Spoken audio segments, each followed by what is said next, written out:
President Donald Trump has adopted a time-honored strategy for coping with allegations that he had an affair with actress Stormy Daniels: ignore them. The president and his top aides have said nothing publicly about the controversy this week, even as Daniels' lawyer has engaged in repeated provocations, including revealing that she had an interview with the primetime news show 60 Minutes. Story continued below. Trump hasn't directly addressed the Daniels saga since the story surfaced earlier this year, instead letting White House staffers and his personal lawyer deny allegations that she was paid hush money before the 2106 election to keep quiet about their affair. The muted response is unusual for a president who has rarely shied away from a fight. More than a dozen women have accused Trump of UAL misconduct. The president has refuted those allegations, often loudly. "A woman I don't know and, to the best of my knowledge, never met." It is on the front page of the fake news Washington Post, saying I kissed her for 2 minutes yet in the lobby of Trump Tower 12 years ago. Never happened. Trump tweeted earlier this year in response to a story about allegations that he kissed Rachel Crooks on the mouth in 2006.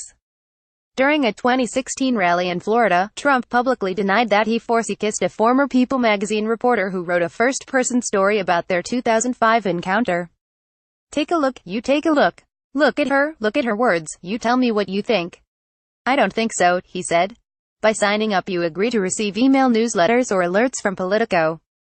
You can unsubscribe at any time." But when it comes to Daniels, whose given name is Stephanie Clifford, Trump has kept his thoughts to himself, ignoring a shouted question from a reporter about Daniels on Saturday even after answering a separate question about North Korea. Some close to Trump said that was the only way forward, worrying that a public comment from the president would only amplify the scandal. "My advice would be, don't give a star looking for publicity any attention. Soon her 5 minutes will be up," said former Trump campaign advisor Barry Bennett.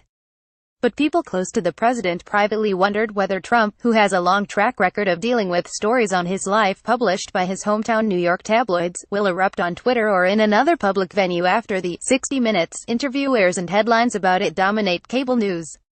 Meanwhile, White House staffers are largely avoiding the subject altogether.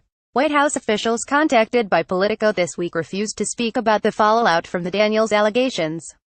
"We've addressed this matter extensively and have nothing further to add. I'd direct you to the president's personal attorney," White House spokesman Rod Shaw said in an email.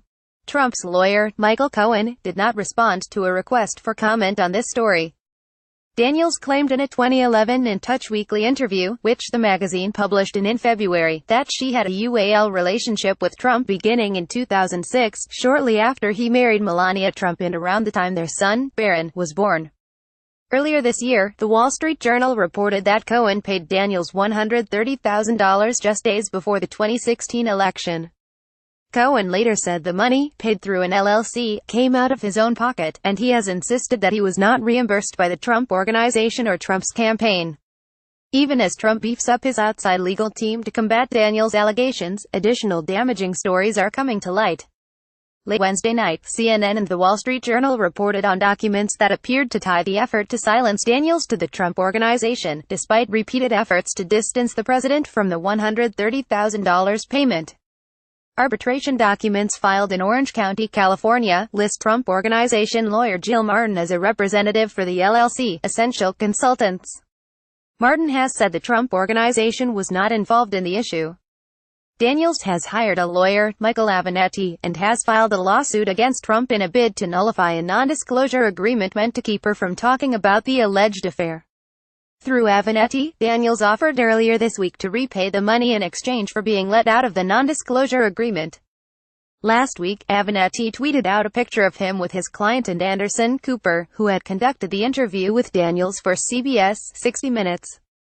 No air date has been set, though, as CBS says it is working to verify Daniels' claims. The only reason it hasn't run is that there's still a lot of journalistic work to do, CBS News chief David Rhodes said on a panel in Jerusalem this week. And BuzzFeed is using a separate libel lawsuit filed against them by Cohen in connection with the 2016 dossier on Trump's links to Russian operatives to potentially allow Daniels to discuss the alleged affair. The relative quiet from the White House about Daniels is not unusual. Past presidents have sought to ignore scandals in hopes that they would go away, though Bill Clinton's effort to diffuse questions about his involvement with Monica Lewinsky by claiming he didn't have with her ultimately led to his impeachment trial on perjury charges. White House Press Secretary Sarah Huckabee Sanders hasn't been asked about Daniels at her televised briefing since last week, when she said that Trump has made very well clear that none of these allegations are true, adding, "This case has already been won in arbitration and anything beyond that, I'd refer you to the president's outside counsel." Sanders continued, "There was no knowledge of any payments from the president. But Trump's propensity to stretch the truth makes it harder to sustain a denial in public," crisis manager said, especially given the precedent set by the infamous Access Hollywood tape recording of Trump bragging in 2006 about groping women. "There is no crisis management strategy that can be recommended to President Trump on this issue because of his history of lying and denying what everybody knows to be true," said Lanny Davis, a former Clinton White House legal advisor. "The public may also have an easier time following a scandal than the ins and outs of other scandals facing the administration, including the Russia investigation overseen by special counsel Robert Mueller. The public understands a good old-fashioned scandal," said Andrew Gilman, president of the consulting firm Comcor, who has worked with major corporations as they cope with international crises.